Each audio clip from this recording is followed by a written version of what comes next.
anak-anak yang belum siap, Kenapa? ya, itu akan memberikan dampak yang negatif luar biasa buat anak.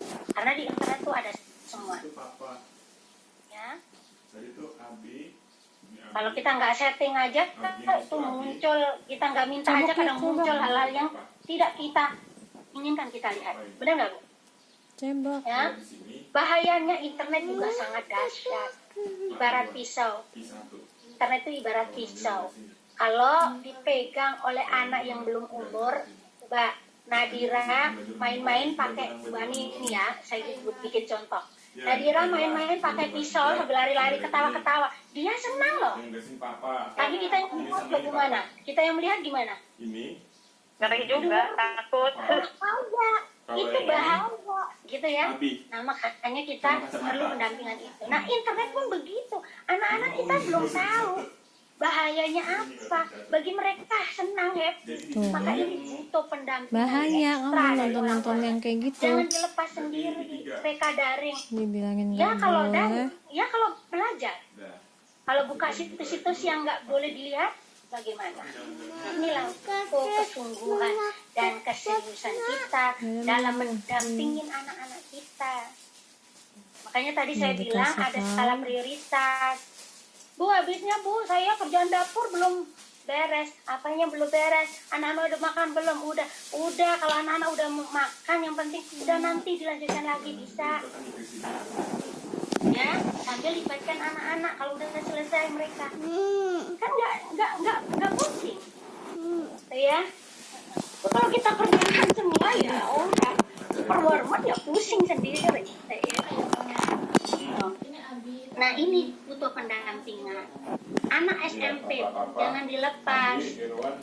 Ya, bukan berarti terus kita ajarin didikte gitu, enggak. Minimal kita pastiin kamu sedang belajar, Bang. Bukanya apa? Kita harus tahu. Kita batasin. Ya, pegang itu hanya boleh justru lebih banyak ngasih makan untuk memberikan asupan-asupan yang lain mumpung masih pandemi. Nggak kejar akademis aja. Udah lewat, ujian aja udah nggak ada kok sekarang. Ya, dan UN aja udah nggak ada. Maka jangan target akademis saja. Ya, bagaimana tanamkan supaya anak kita nggak tiap hari kita pengoin gitu ya. Apa pengoin? Kita teriakin ya. Belajar tapi ada kesadaran sendiri. Tanamkan bahwa ilmu itu wajib dicari. Nabi yang bilang tolabul ilmi fari dotun ala, ya, bahwa menuntut ilmu itu wajib buat muslim. Tuh. Kalau anak kita ditanamkan itu, jadi nggak ada pandemi, nggak ada pandemi, insya Allah mereka akan belajar. Kenapa? Ini perintah Allah, bukan karena disuruh guru atau yang lain. Tapi ini adalah perintah. Ini perintah Allah, nuntut ilmu itu perintah Allah. Tanamkan dari kecil. Maka kalau udah ditanamkan itu, mereka butuh untuk belajar. Jadi nggak usah kita teriakin. Kalau masih teriakin, berarti tanamkan itu dulu. Biarin dia sehari nggak belajar. Maksudnya bukan belajar sekolah ya, tapi tetap belajar dengan kita. Belajar, tanamkan bahwa itu penting. Izinkan dulu ke sekolah, misalnya. Perlu untuk motivasi dulu. Kalau motivasi itu tumbuh ke sononya gampang. Ya Bu ya. Dan tanamkan ya bahwa apa yang kita lihat, apa yang kita dengar, semua nggak ada yang tidak dipertanggungjawabkan di akhirat. Sehingga pemakaian internet untuk anak usia SD jangan dikasih HP-nya walaupun daring. Ya. Daring boleh kalau hanya selingan sedikit-sedikit. Daring kita yang baca apa tuh ajarin di rumah. Bu, kan aku juga punya anak bayi yang lain butuh perhatian. Ya, tahu, kita harus tahu skala prioritas yang mana. Ya, kalau perlu gitu, yang lain dulu. Ini nanti. Toh sekolah sekarang fleksibel kok. ngumpulin tugas juga nggak harus hari itu. Kadang gurunya juga ada sekolah yang agak longgar, tulis, kumpul, dikasih batas sampai kapan. Jadi yang penting ini penanaman akhlak terlebih dahulu, penanaman yaitu tadi ya akidah yang kokoh terhadap anak-anak kita. Saya ngomong gini bukan berarti saya sudah baik ya, sama kita sama belajar. Anak saya juga ada yang masih kecil, jadi belum. Mungkin ada banyak ibu-ibu yang mungkin sudah lebih berpengalaman. Cuman ini sekedar sharing. Semoga yang penting kita maksimal dalam mendidik anak, apapun hasilnya nanti kita serahkan sama Allah. Ya. Nah ini, jadi tugas ibu memang tidak mudah, karena Allah sudah menyiapkan pahala besar bagi seorang ibu yang berhasil mendidik anak-anaknya dengan baik. Bahkan bisa jadi menjadi amal jariah buat kita semua. Anak kita itu tergantung kita. Mau kita bentuk apa aja, itu terserah kita.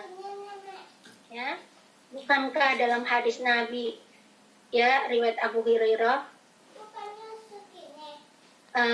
di situ disebutkan apa? Kullu mauludin yuladu 'alal fa'abawahu awidanihi aw nasiranihi aw yumad. Anak-anak itu terlahir kitalah orang tua. Hadis ini menggarisbawahi betapa dominannya pengaruh orang tua terhadap anaknya. Bukan hanya secara fisik biologis aja, ini mirip ayahnya, ini mirip ibunya, tapi juga secara mental spiritual akan dapat diberi warna oleh orang tuanya. Gitu. Kita lihat aja contoh dalam Al-Quran. Pasti ada warna orang tua. Ya, 4 keluarga. Saya sebutkan contoh. Nabi Nuh, istrinya gak beriman. Anaknya cukup salah satu. Nanti dia ikut ibunya. Anaknya durhaka. Artinya tidak mau beriman. Dia niru. Kemudian ada Fir'aun. Ya, istrinya solehah banget. Di Asia ini luar biasa, bahkan sudah ada jaminan masuk surga. Beliau adalah penduduk surga, ya. Tapi apa? Anak-anaknya ikut. Kemudian, jadi kalau nggak ngikut ibunya, ngikut bapaknya. Artinya nggak kemana-mana gitu ya. Kemudian Nabi Ibrahim dengan dua istri, istrinya dua-duanya soleha. Nabi Ibrahim orang soleh, istrinya orang soleha, ya, Hajar dan Sarah. Dua-duanya melahirkan anak soleh. Bahkan dari dua-duanya melahirkan Nabi, ya, Nabi Ismail dan Nabi Ishak. Nah, ada pasangan yang dua-duanya nggak baik. Kalau tadi pasangan dua-duanya baik, sekarang ada pasangan yang dua-duanya nggak baik, Abdullah dan istrinya. Nah, tinggal contoh, kita mau yang mana? Idealnya pengen seperti Nabi, ya.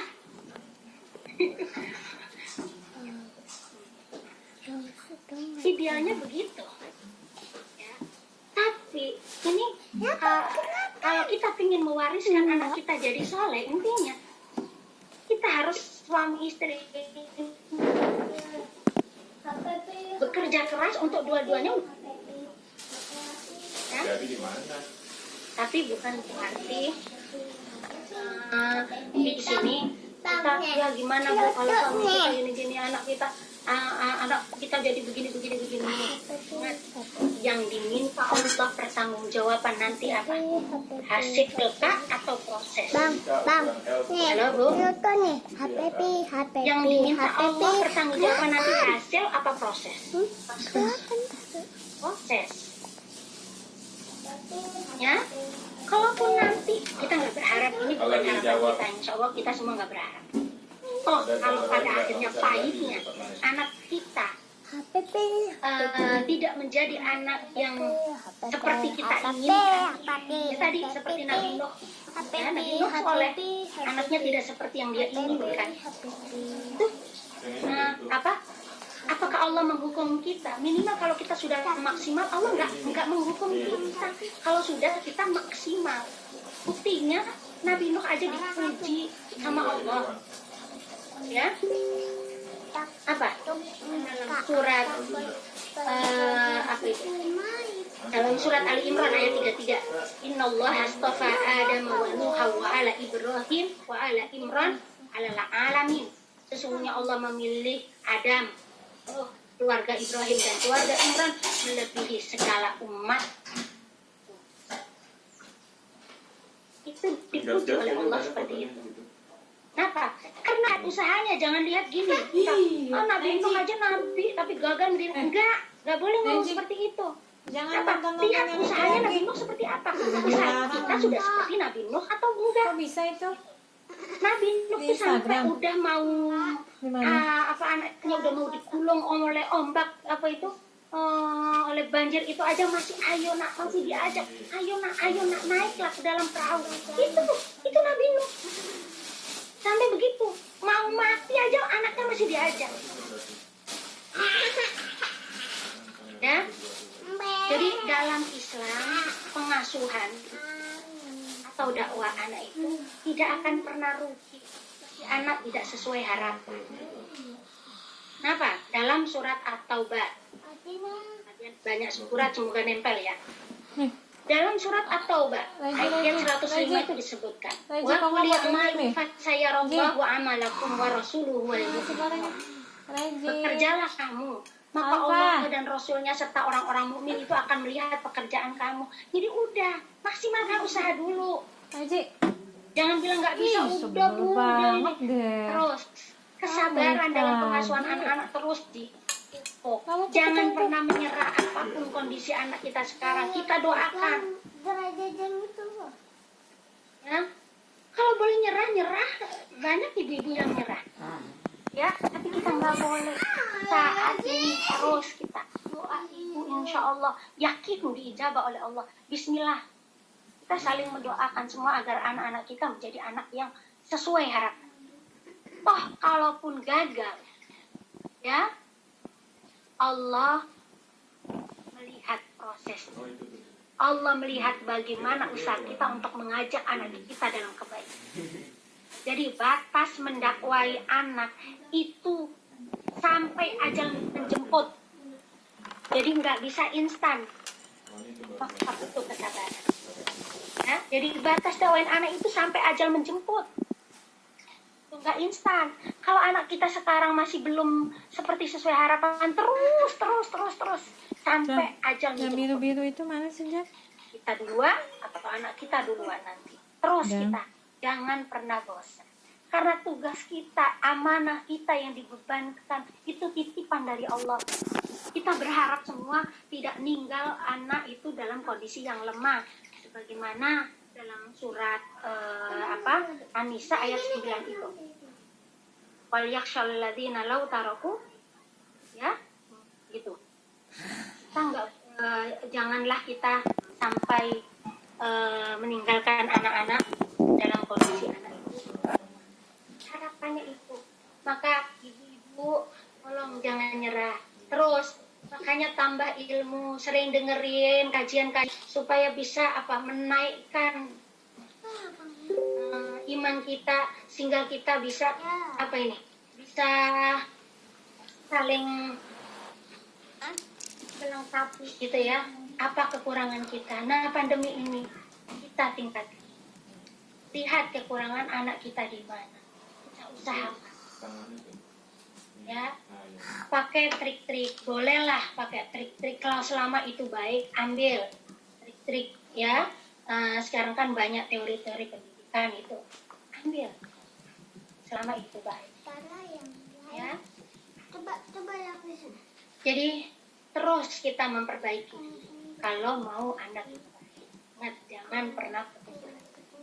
Ibu itu sekolah pertama bagi anak. Ya. Salah satu watak bawaan manusia sejak diciptakan Allah adalah kecenderungan untuk selalu meniru dan mengikuti orang lain yang dikaguminya, baik dalam kebaikan maupun keburukan. Maka tampillah kita di depan anak itu yang baik-baik. Anak itu akan merekam bagaimana hubungan kita dengan suami kita. Kalau hubungan dengan suami kita aja kita berani bantah orang tua kita, anak pun demikian. Ya. Jadi anak itu harus dengan contoh. Metode pendidikan itu yang paling ini itu menampilkan figur yang diteladani. Ya, Pak, itu paling efektif dan bermanfaat. Jadi karakter seorang ibu itu merupakan pesan pertama yang ditangkap oleh seorang.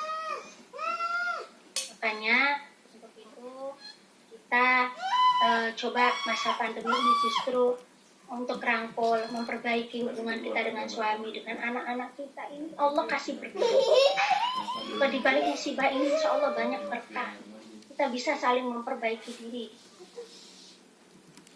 Ya, sebagai penutup mungkin ini ada biar buat motivasi kita untuk senantiasa memperbaiki diri kita sebagai seorang ibu maupun sebagai seorang istri. Rasulullah Shallallahu Alaihi Wasallam bersabda, istri-istri kalian yang akan masuk surga itu yang berusaha meraih kecintaan suami, yang wadud, ya. Jadilah istri kita yang kita jadilah istri yang wadud, penuh kasih sayang. Jangan istri yang suka nyolot. Nanti anak kita juga nyolot kalau kita ingatkan. Jadilah yang penyayang. Insya Allah kasih sayang kita itu nanti akan terbayar. Ya, terbayar. Bukankah anak itu aset? Nanti kalau kita nggak ada, siapa yang akan mendoakan kita? Harapannya adalah anak-anak kita itu. Ya. Kita jadikan anak-anak kita itu, ya sekarang kita maksimalkan kasih sayang kita pada mereka. Ya. Kemudian ini istri-istri yang masuk surga berusaha meraih kecintaan suami, yaitu yang wadud, kemudian yang walud subur, serta senantiasa kembali kepada suaminya, yaitu jika suaminya marah maka dia pun segera datang pada suaminya dan meletakkan tangannya di tangan suaminya dan berkata, wahai suamiku, aku tidak bisa tidur dengan nyenyak sampai engkau maafkan aku, sampai engkau reda padaku. Bisa Bu begitu? Coba nanti praktekkan. Dua-duanya sama. Ya, nanti suaminya bilang kesambet apa nih gitu ya. Enggak ya, insyaallah. Wahai suamiku, aku tidak bisa tidur dengan nyenyak sampai engkau maafkan aku. Ini hadis riwayat An-Nasa'i ya dan At-Tabrani ya. Saya Albani mengatakan hadisnya adalah hadis ya. Jadi jadilah istri yang seperti itu supaya bisa anak kita daring, kita bisa maksimalkan dengan baik, tidak dengan apapun yang terjadi di negeri kita ini, kita bisa ambil